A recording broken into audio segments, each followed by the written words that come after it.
सोलापूर शहरातील रामवाडी गोदाम परिसरातील डॉक्टर वळसंकर रुग्णालयावरील घरात राहण्याच्या मुद्द्यावरून मृत न्यूरोफिजिशियन डॉक्टर शिरीष वळसंकर यांचे जावई सुजय फडके आणि सून डॉक्टर सोनाली वळसंकर यांच्यात पुन्हा वाद उफाळून आला आहे।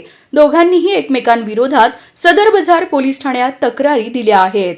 डॉक्टर सोनाली या सध्या रुग्णालयावरील घरात वास्तव्यास असून वळसंकर कुटुंबियांचा त्याला विरोध असल्याचं सांगितलं जातं।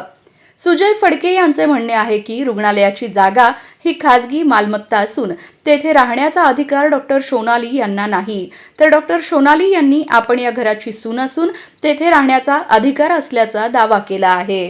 गुरुवारी दुपारी या मुद्द्यावरून दोघांमध्ये वाद झाला।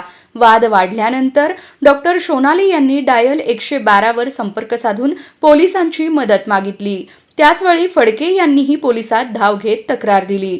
दोघांनीही परस्परांविरोधात शिवीगाळ, धक्काबुक्की व दमदाटी केल्याचा आरोप केला आहे। या प्रकरणी पोलिसांनी दोघांनाही शनिवारी चौकशीसाठी बोलावले असून त्यांचे म्हणणे ऐकून पुढील निर्णय घेतला जाणार आहे।